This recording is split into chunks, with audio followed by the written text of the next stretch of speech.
kenapa gue bilang kita berdua tuh adalah opposite attract. Satu, gue nggak suka manis.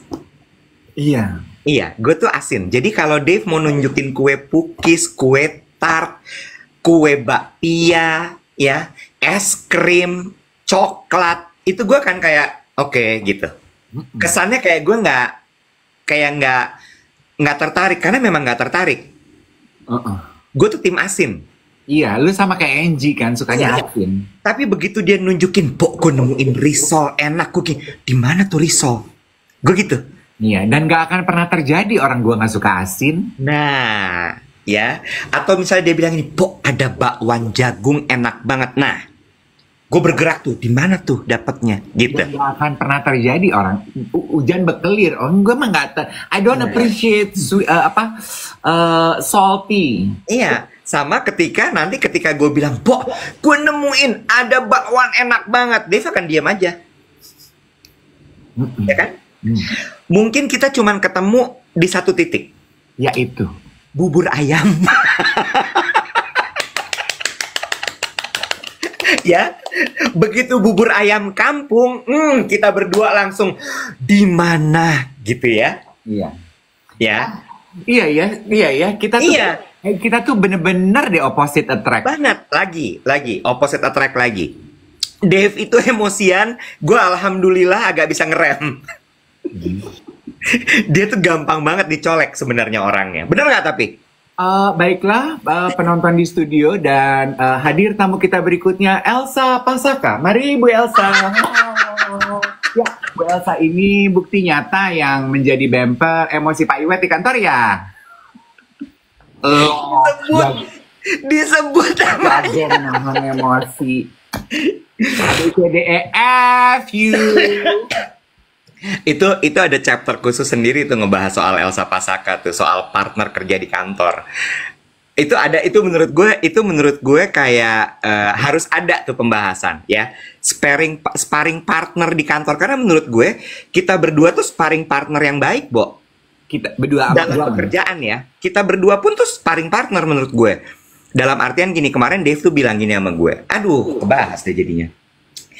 Dia bilang gini, menurut gue lo itu memang nggak bisa dibiarin sendirian. Ingat nggak lo ngomong gitu kemarin? Iya. Ya, lo tuh nggak bisa dibiarin sendirian kalau lagi kerja. Lo tuh butuh sparring partner, think tank yang constantly men-challenge lo. Iya. Karena kalau nggak, lo akan menjelma menjadi megalomaniak. Iya. Lu akan jadi diktator, kata gua. Terus gue bilang, iya gue setuju. Ya, Dave itu tuh termasuk challenge buat gue gitu, kayak dikit-dikit. Tapi Bo. Kalau nggak tuh hidup tuh suka-suka lu. Keluarga lu aja nggak bisa ngatur lu. Dan menurut gue, Elsa tuh kayak gitu tuh yang gue seneng lagi adalah kalau dia nggak suka dia ngomong di depan, sampai berantem, kalau bisa pukul-pukulan gitu. Iya. Teriak-teriakan menurut gue bagus, emosinya keluar, bukan yang disimpan di dalam grundel. Iya, gue juga. Iya kan? Iya kan? Nah, itu chapter soal pembahasan rekan kerja tuh menurut gue. Oke. Nah, ini yang berikutnya adalah hobi kita juga berbeda, kayak Beda. minyak wangi aja lo nggak suka kan sebenarnya? Enggak, minyak wangi lu tuh gue kayak kemarin gitu ya, begitu landing Jogja gue gini, apa nih minyak wangi lo gitu kan ya? Gue baunya lu nggak suka sebenarnya. Tapi gue nggak peduli gitu karena Nggak apa-apa. kalau gue ngikutin nih teman-teman ya, kalau gue ngikutin Angie sama Iwet, gue tuh pakainya minyak telon loh. Sementara gue tuh suka minyak wangi dan gue punya banyak minyak wangi. Jadi dan gue tuh paling sering kehidupan gue berada sekeliling Iwet sama Angie. Kalau gue ngikutin Iwet sama Angie, gue tuh baunya tuh cuma minyak telon. Minyak wangi gue nganggur, jadi gue peduli setan. Si Iwet gini, beda lagi nih minyak wangi lo. Dalam hati gue, gak doyan kan lo, makan tuh. Dave tuh baunya bunga gitu. Ya, kayak dia tuh kayak bouquet flower berjalan gitu buat gue. Jadi kayak gue, iya kan? Iya kan? Terus pas gue tanya gitu mau masuk mobil nih, sekali lagi nih, begitu masuk pesawat gue gini, minyak wangi apa nih gitu. Udah dia sebut apalah. Oke, gue diam. Di samping dia nih di pesawat gini, sentrong banget nih minyak wanginya gitu ya. Gue diem ya. Begitu masuk mobil, gue tanya lagi. Terus begitu dia bilang, buke apalah pianis, orkestra, komposer apa. Terus gue gini, gue cuman gitu. Kemarin, gue tahu lo nggak suka minyak wangi, makanya gue nggak pernah juga ngajak-ngajak lo ke event minyak wangi. Jadi kemarin, nah sebetulnya klien gue nanyain lu. Oh iya? Jadi kemarin gue itu nge-MC minyak wangi Alchemist. Shout out buat lo. Iya, shout out. Sedih nggak diajak. Shout out buat tim Alchemist yang suka nontonin siaran pagi kita semuanya. Hai. Jadi gue bilang gitu, nanti ada teman aku ya, aku ajak teman aku datang. Oh, yang suka siaran sama Om De, sama Kade. Oh bukan, gue gitu. Kalau dia sibuk di kantor, aku ajak Bobo. Gue ajak Bobo akhirnya, karena kan Bobo lebih appreciate minyak wangi. Karena gue nggak ngajak lo karena lo nggak bisa appreciate. Itu kan sama kayak ngasih mutiara ke babi ya. Ngapain gue ngajak orang nggak ngerti minyak wangi dan nggak appreciate gitu. Tapi kenapa lo kasih gue kenapa lo bilang gue babi? Itu apa analoginya? Lanjut terus habis itu. Tapi lu boleh lo kapan-kapan ikut gue kenalin nama Alchemist. Karena menurut gue dari sisi bisnis, impresif loh Wet, mereka tuh Wet.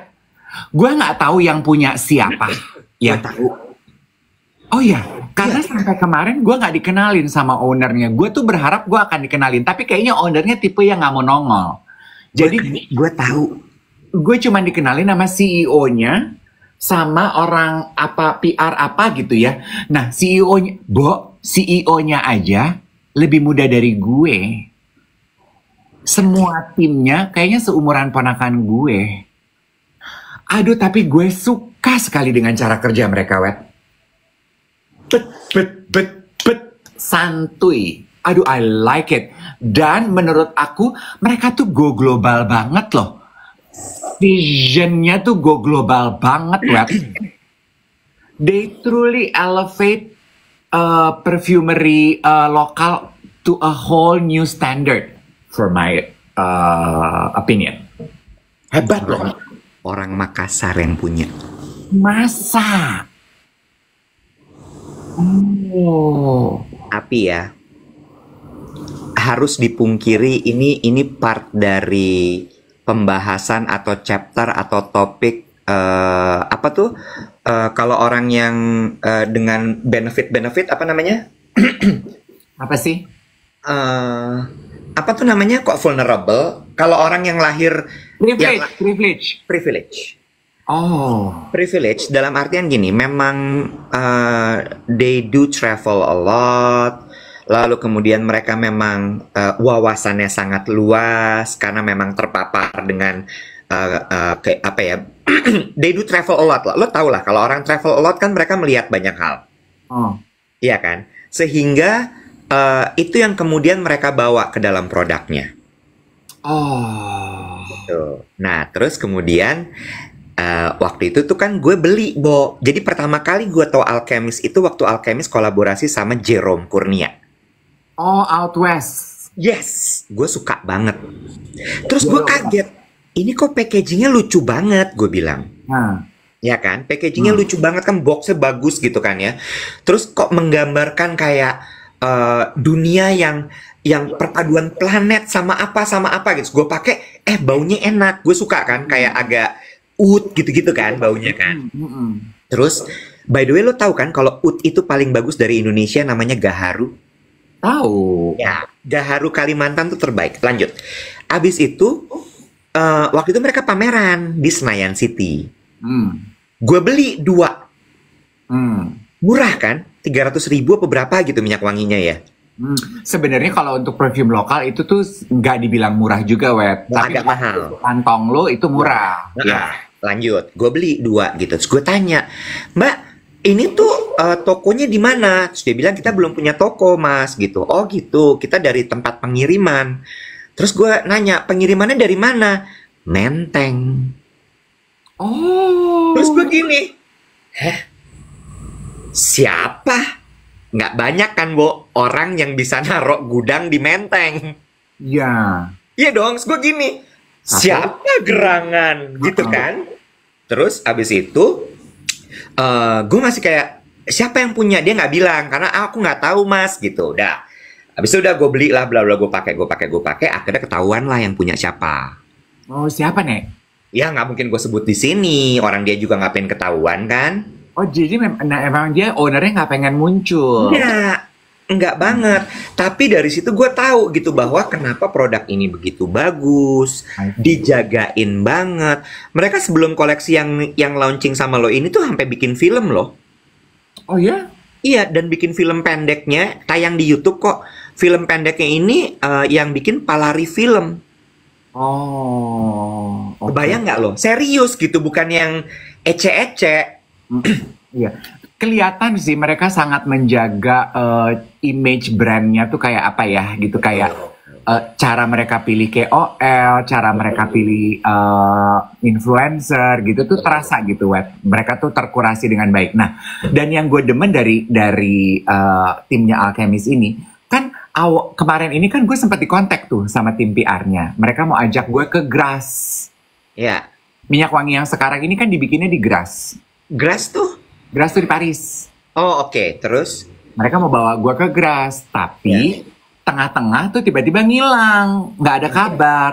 Nah kemarin tim PR-nya sebelum acara mulai, pas ngebrief gue, dia minta maaf, aduh maaf ya, aku kemarin nggak ngebales, soalnya aku tuh lagi traveling, aku tuh lagi keliling Yunani, terus harus langsung ke Paris, jadi nggak ke-handle aku ngurus trip sama Kak Dev gitu. Tapi aku akhirnya cuman, gue gini, oh iya nggak apa-apa, akhirnya bawa siapa? Gue gini, aku cuman bawa media Kak kali ini gitu. Tapi gue gini, siapa medianya? Oh tetap dong, ya kan pengen tahu. Iya satu grup kok, grup kakak Bazar sama L. Gue gini, Bazar iya tapi L beda grup, tapi memang dua-duanya keren, aku bilang gitu. Ya udah deh gitu, nanti next trip ya Kak. Iya ayo gitu. Yang gue suka tuh gitu tuh, jadi nggak ghosting, dia juga ada follow up gitu, walaupun mematahkan stereotypical milenial gimana tuh enggak, di mereka tuh kayak gini, keren nih orang-orang itu gitu. Sama diskusi yang kemarin bergulir adalah event. Jadi kan mereka eksibisi nih di Asta. Kemarin hari pertama exhibition, gue MC. Kenapa gelap? Di lab. Oke. Nah terus nih yang seru ya, jangan tersinggung ya, ini diskusi. Gue ngobrol dengan beberapa orang yang namanya nggak perlu kita sebut supaya diskusinya asik. Terus dia bilang gini, hebat ya tim PR-nya Alchemist ini. Hebatnya gimana tuh? Gue kan demen tuh menggali gitu ya. Hebatnya gimana tuh? Gue bilang gitu. I think mereka bakar duit untuk mempromosikan seri yang ini. Nggak nanggung-nanggung. Oh iya terasa ya? Iya terasa Kak gitu.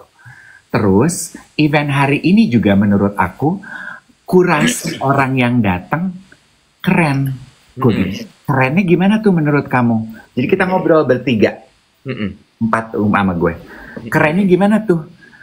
Perhatiin deh Kak gitu. Yang datang itu bukan cuman influencer yang jamak yang biasa kita lihat kalau event aja. Oh emang kenapa? Karena buat kita orang yang bukan influencer, kalau event isinya cuman influencer aja, it tends to feel a little bit too exclusive and too cliquey. Gue gini, I feel that too, gue gitu. Dan ini kan diskusi yang udah cukup sering nih gue dengar. Kalau isinya cuma influencer aja tuh cliquey gitu. Kayaknya, iya kan, ya paham ya istilah tuh cliquey itu jadi kayak ngegeng aja gitu. Mereka cuma mau untuy-untuyan gitu sama geng itu gitu. Misalnya diundang 10 influencer, ya udah 10-10-nya ngobrol sama ini, foto sama ini, foto sama ini. 10 aja, yang lain tuh kayaknya we are too cool for you, lu nggak boleh gabung sama kita gitu.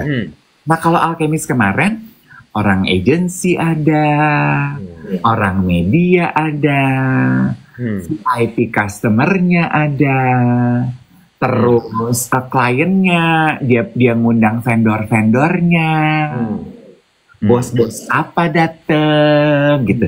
Jadi blend in gitu. Jadi berasa tuh vibe pestanya. Art enthusiast ada gitu. Jadi warna undangannya tuh asik gitu. Jadi pestanya tuh keren gitu. Gue gini, oh iya juga ya, good point begitu.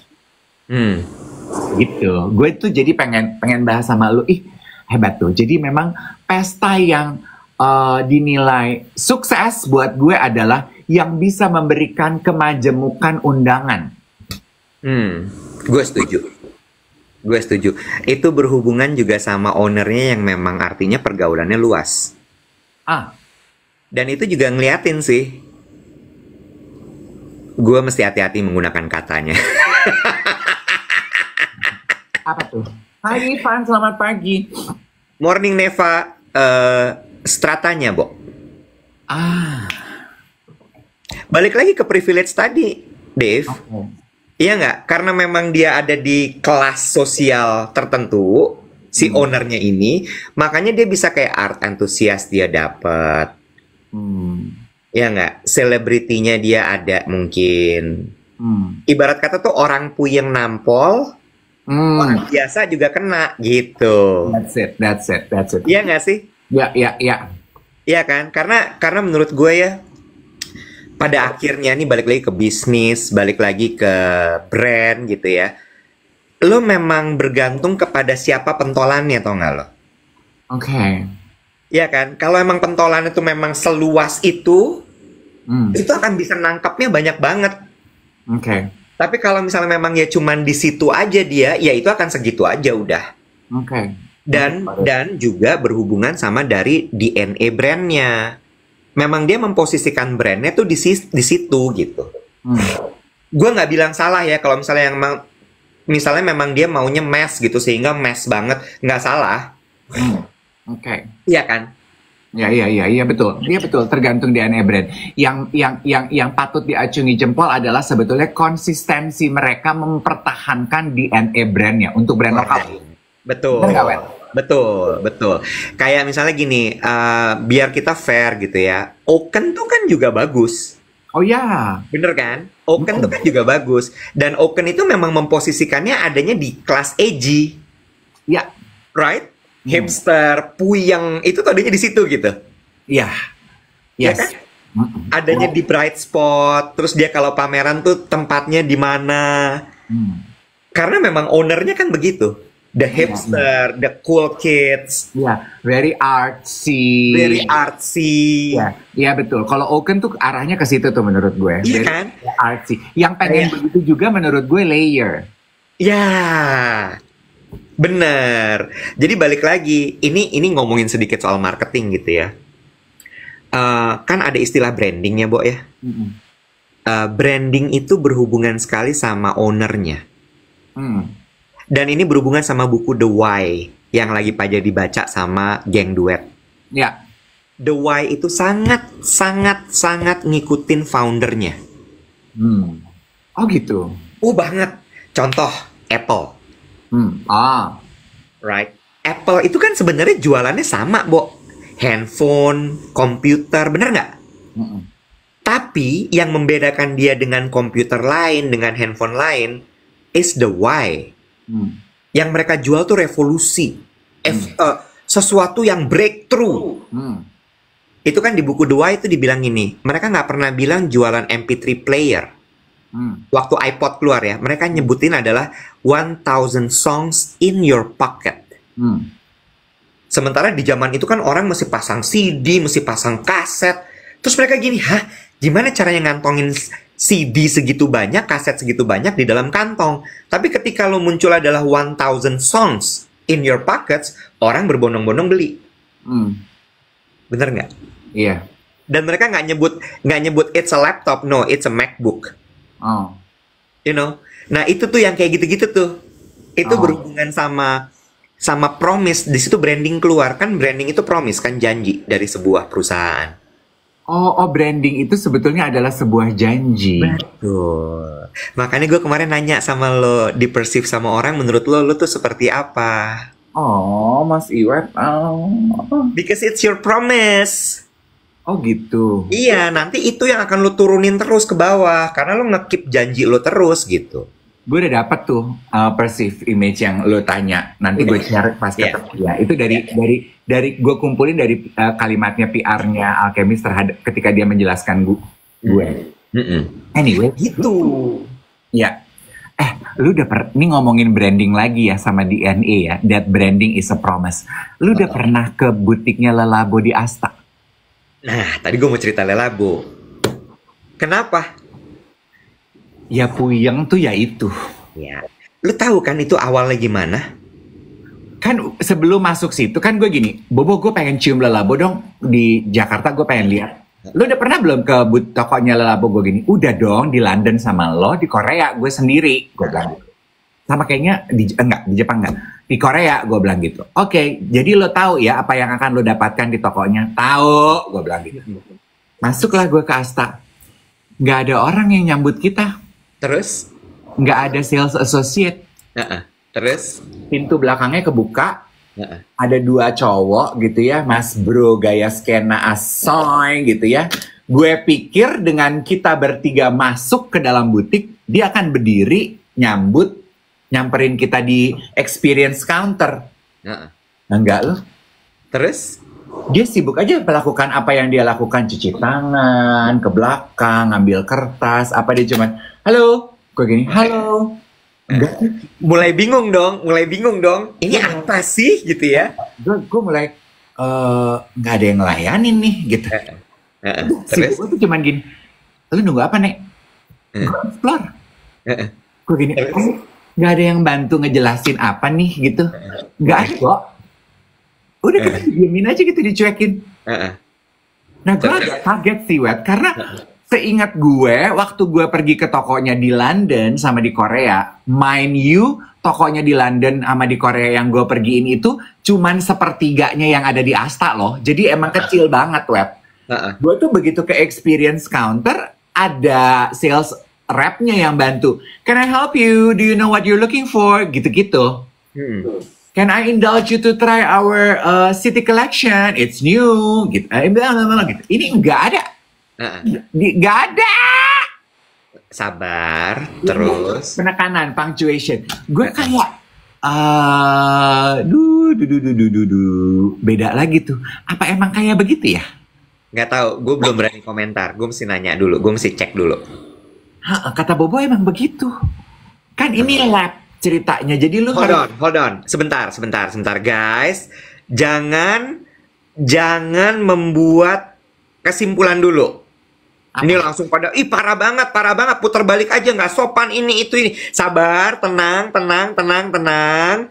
Jangan bikin kesimpulan dulu. Ini yang gue bilang kemarin, hati-hati kalau ngomong. Kenapa gue bahas, siapa tahu itu memang gayanya dia begitu. Nah, lanjutin dulu, supaya jangan sampai kepotong. Nanti orang nyangkepnya Lelabo nggak bener. Iya. Nah itu pertanyaan gue ke lu, apakah ini bagian dari brandingnya dia? Karena menurut gue, emang begitu, Bo. Oke, tunggu ya, gue belum bisa jawab karena gue nggak tahu. Tapi jangan pada membuat kesimpulan dulu ya guys. Jangan membuat kesimpulan dulu. Ntar gue ketemu sama orang Lelabo, ntar salah lagi gue. Gak usah. Coba lu pergi ke Asta, lu masuk ke tokonya Lelabo, terus apakah lu mendapatkan experience yang sama kayak gue apa enggak? Ya. Aduh. Kenapa? Nggak apa-apa, itu tadi pada komen, gila nggak bener banget itu, langsung gitu. Oh iya, gampang tersulut ini yang nonton ini. Jangan guys, ini baru cerita dulu. Jangan menyimpulkan dulu ya. Bisa jadi memang konsepnya seperti itu, oke? Iya, kenapa why I brought it up, gue tuh mempertanyakan apakah ini konsepnya. Gitu loh teman-teman semuanya. Karena menurut Bobo, mereka tuh memberikan kebebasan bagi kita to explore without the pressure of ditungguin sales rep untuk melakukan purchase. Mungkin, bisa jadi. Gitu loh. Jadi feel free to explore the product, gitu. Iya, bisa jadi kayak begitu. Nah, kayak gitu loh. Guys, jangan dibiasain nyerang dulu berpikir belakangan ya. Nggak baik loh itu. Iya, jangan terlalu cepat jump into conclusion. Jangan, nggak baik loh itu. Jadi selesai deh ini diskusinya, nggak seru deh ah. Ya abis tiba-tiba langsung pada gitu. Ya lu nggak usah pikirin yang komentar begitu, di notice aja, diomongin aja, terus udah selesai di situ. Aduh, repot puyeng. Ah, udah. Bikin kopi dulu ya. Yang gue tahu soalnya gini. Le Labo itu sebenarnya lo inget nggak sih zaman dulu kan, kalau sekarang istilahnya YOLO gitu ya. Kalau zaman dulu tuh ada namanya influencer, hipster. Sebuah bentuk perlawanan atas kemapanan. Hipster itu kan tim anti kemapanan kan? Bener nggak? Nah, terus kemudian si Le Labo ini kalau gue nggak salah itu adalah sebenarnya dibuat sama hipster-hipster itu. Jadi mereka ngeracik sendiri minyak wanginya segala macam gini gitu, aromanya. Supaya apa? Supaya gue nggak mau bau gue sama kayak orang-orang di departemen store itu. Iya. Gitu. Kan kita pernah bahas waktu gue ketemu Nurul, acara Joe Malone. Dia bilang gitu, memang Le Labo itu arahan dari prinsipalnya artsy, community, giving back, orang-orang yang punya impact gitu. Emang punya. Iya. Nggak bisa diterima sama kebanyakan orang memang. Lanjut lagi. Kemapanan itu kan zaman dulu kalau dan kalau gue nggak salah ya, tim orang-orang hipster itu kan munculnya di Brooklyn tuh, di New York. Nah, mereka kan sebenarnya melawan kemapanan yang ada di Manhattan. Oh gitu. Iya, Manhattan tuh kan bener-bener yang kayak flashy, Upper West yang kayak stuck up gitu, yang kalau jalan tuh begini. Posh gitu ya. You understand? Iya. Yang keluarnya dari apa tuh nama department store-nya Bergdorf? Bergdorf. Iya kan? Lo tahu kan Bergdorf itu kayak apa kan, yang bener-bener kayak wah gitu. Itu yang mereka lawan gitu. Nah, makanya kalau di Bergdorf itu kan semua orang nyamperin lo langsung kan? Iya. Kayaknya tuh kalau bisa disembah lo disembah gitu kan? Iya. Nah, that's why bisa jadi, ini baru asumsi gue ya. That's why kenapa shop assistant-nya tuh kayak go ahead, go explore. Nah, tuh tadi ada yang komentar, memang seperti itu konsep pelayanan tokonya, disebutnya introvertly friendly. Nah, bukan Bronx, beda lagi baby, not Bronx. Brooklyn tuh beda lagi. Brooklyn tuh orang yang kayak hipster ya. Ini ngomongin hipster yang ada di Brooklyn itu, mereka bisa yang sampai kayak, gue inget banget dulu tuh yang kepengaruh banget sama hipster tuh Nicolene Patricia, the photographer. NP Malino. Itu kan dewinya Puyeng tuh di Jakarta pada saat itu tuh. Wah, dia bilang ini, dia manggil gue Weti kan. Weti, sekarang Kikit, dia manggil dirinya Kikit. Udah bukan first name base kalau gue sama dia mah. Ya, dia bilang, kalau Kikit sekarang mau jahit baju sendiri. Terus gue udah mulai gini, maksudnya gimana sih? Gue bilang gitu. Iya, aku lagi belajar bikin pola. Astagfirullah. Oh, anti-anti kemapanan nih. Iya, terus ntar tiba-tiba yang menanam sendiri bumbu-bumbu dapur di balkon rumah. Jadi kalau dia masak tinggal petik, dia tabur di pastanya. Puyang. Ya, terus abis itu kopi gitu ya, kopi. Kikit sekarang kalau beli kopinya harus yang langsung dari petani. Gue gini, terus gimana tuh kalau langsung dari petani? Gue kata gitu ya. Ya udah, beli aja biji kopi. Iya kan, beli aja biji kopinya, nanti kita grind sendiri. Duh ya Allah Gusti, gitu nggak bisa yang pakai mesin aja langsung keluar kopinya, tinggal minum ya gitu. Lagi, apalagi tuh ya dia ya. Puyeng. Oh, Brooklyn itu geng hipster itu bahkan sampai bikin sabun sendiri lu. Oh,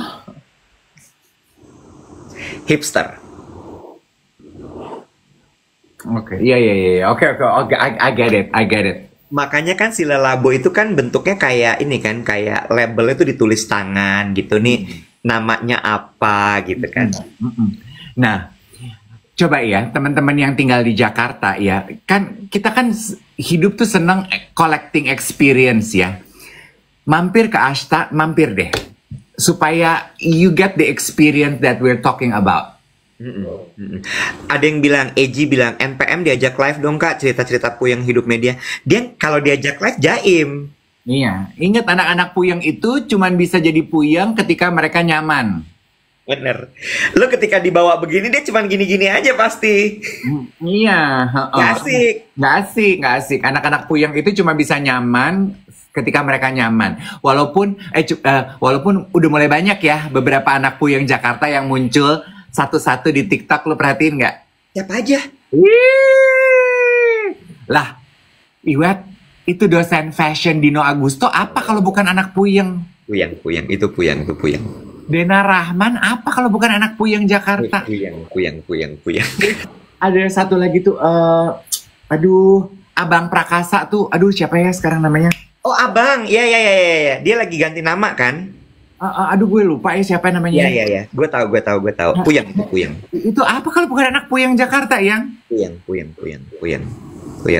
Dulu tuh sampai waduh gila deh, dan mereka tuh benar-benar kuat sekali menjaga identitas kepuyengan itu. Kan kayak Nicolin tuh kalau batik tuh harus bin house gitu. Kenapa? Karena menurut Kikit Tante Obin itu punya jati diri yang kuat. Iya. Ya benar juga. Lah, Tante Obin itu juga mbahnya Puyeng. Oh iya. Aduh. Oh iya. Iya. Ya. Itu mbahnya Puyeng. Aduh. Iya betul. Ya. Oh, lah, Ayla Dimitri itu kan juga anak puyeng Jakarta yang. Puyeng, tapi dia udah mulai bisa ngeblend tuh sama warga. Dia itu lokomotifnya anak puyeng Jakarta yang akhirnya pindah untuk tidak terlalu puyeng. Bener. Ayla Dimitri. Bener. Ada masanya Ayla tuh puyeng banget. Iya. Tadi gue mau bilang apa ya? Damn it, lupa. Apa? Gue lupa deh. Oh, anak puyeng aka hashtag anak jaksel. Bo, selatan kalau bahasa Jawa apa, Wet? Kidul, Kak. Jadi anak jaksel kalau di bahasa Jawain apa, Wet? Jakdul, Kak. Alias Jakarta Kidul, Kak.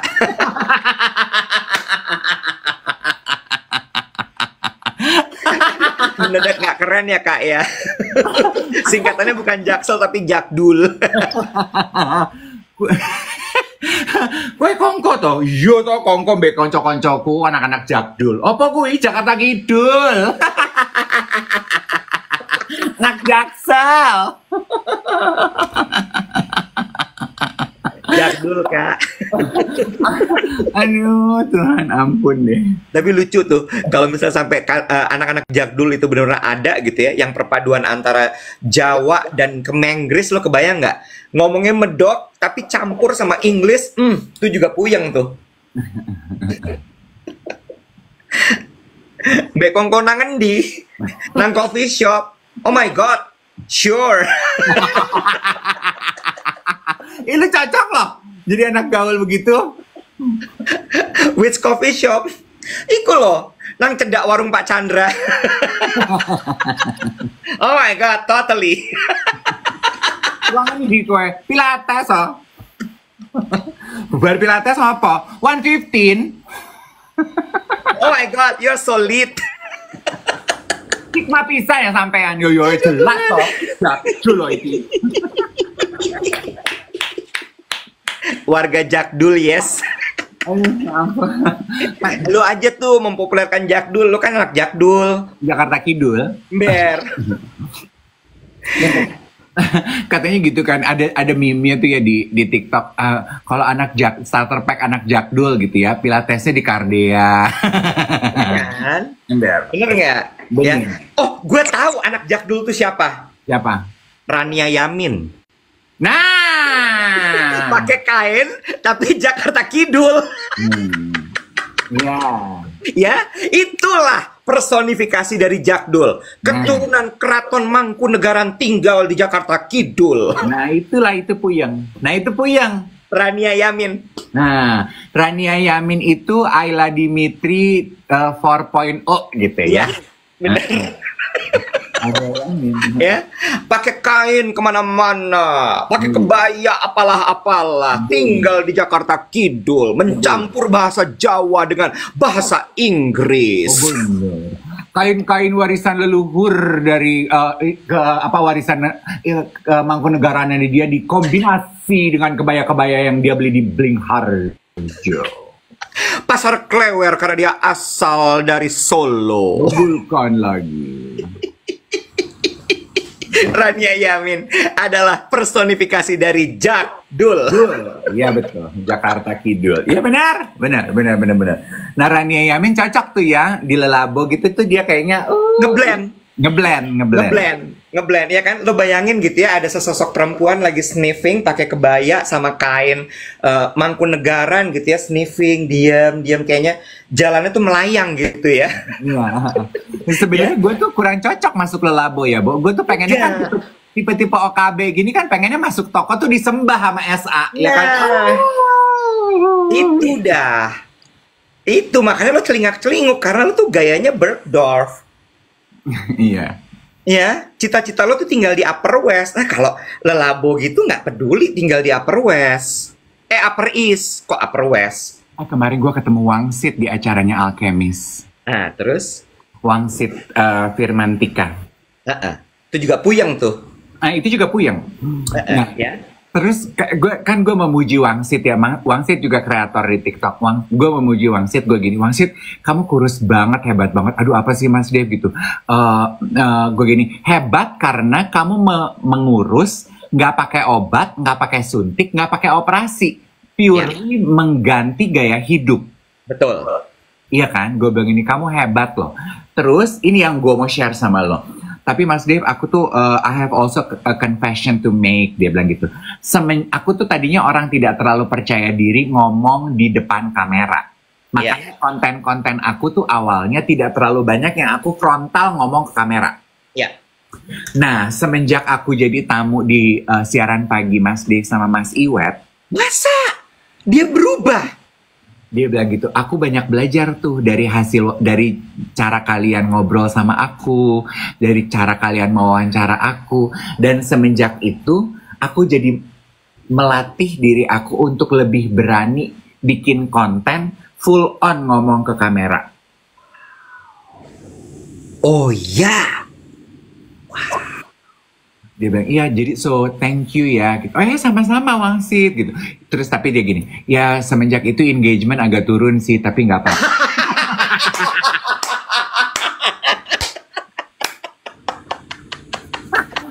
Balik nanda-nanda Puyeng ya, engagement adalah apa tuh namanya? Kunci. Kurang Puyeng apa lu Wangsit ya, engagement lu pikirin, nggak usah lu pikirin, akhlak sama akhirat lu pikirin.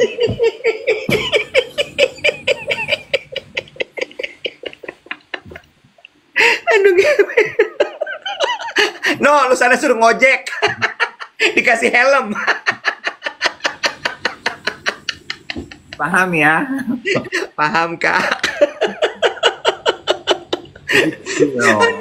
Aduh capek. It was a joke loh, it was a joke. Komentar gue yang terakhir tadi tuh it was a joke. Karena lo perhatiin gak sih teman-teman, gue gak tau lo perhatiin apa enggak. Kalau gue posting apa gitu ya, selalu ada tuh 1-2 komentar yang gini, orang kayak gini tuh akhiratnya gimana ya? Orang kayak gini tuh kenapa nggak hidup ngebenahin akhlak? Gue tuh suka bertanya-tanya gini, kenapa sih orang-orang tuh kalau ngelihat muka gue bawaannya mempertanyakan akhirat gue gitu? Why? Emangnya kenapa dengan akhirat gue?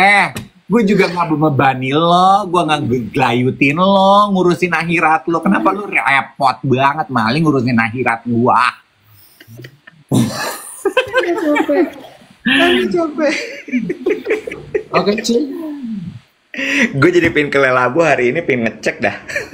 Please dong, please. Mumpung masih anget nih. Iya ya. Tapi kalau misalnya ternyata nanti gue disamperin sama mereka, lo gimana? Sakit hati nggak lo? Ya berarti gue nggak beruntung.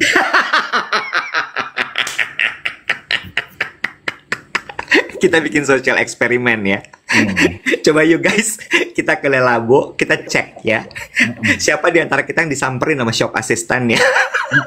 Kalau ternyata lu dilayanin, ya berarti gue kemarin mereka pikir, oh ini mah bukan potential buyer, ini mah cuma lihat-lihat aja, ini mah lek-malek mah. Rojali ini mah rombongan jarang beli. lupain aja yang ini guys, nggak usah ditanggepin, yarinin aja, yarinin. Lu pergi dong, Bo. Pergi ya, sekalian lu mampir Alkemis. Lu lihat. Oh iya, by the way yang Alchemist tadi tuh baunya apa sih? Kok gue agak tertarik ya, karena dia warnanya kan clear gitu, seger pasti. Oke gini ya, sebelum gue tutup ya, Alkemis itu mengeluarkan 4 varian baru. Judulnya Le Classique. Dia pakai perfumer dari Prancis kan? Ada 3 perfumer, satu yang dari Paris, 2 dari Paris. Paul Guerlain, itu dia bikin cashmere. Ini satu-satunya kolaborasi si Paul dengan brand di Asia. Dia nggak pernah bikin brand affordable. 2 ada Mas Vanille, Mas Beitu. Satu lagi sama perfumer dari Jepang. Kayaknya lo akan suka yang perfumer dari Jepang deh. Oke. Aromanya apa tuh? Gue nggak suka citrus. Aduh, gue gak mau spoiler. You go experience it. Ih, kenapa? Gak ada yang citrus. Nggak ada? Nggak ada. Oh ya? Oh ya? Go explore. Dan asik ini dong. cuman dijual di Asta loh. Mereka itu nggak jual di e-commerce. Cuman dijual di Asta. Sampai November. Karena mereka mau customernya to experience the immersive installation yang dipersembahkan supaya tahu gitu, oh baunya gini gitu. Jadi lu pergi deh. Nggak suka yang vanilla juga gue. Dan ini harga jualnya, price point-nya lebih tinggi ya. Oke. About Biasanya 500. Iya, 500-an. Oke. Lu coba. Jadi first stop lu ke Alchemist, next stop lu ke Le Labo. Gue pengen tahu. Nanti hari Senin lu cerita sama gue. Apa perlu aku bikin konten untuk itu? Bodoh amat.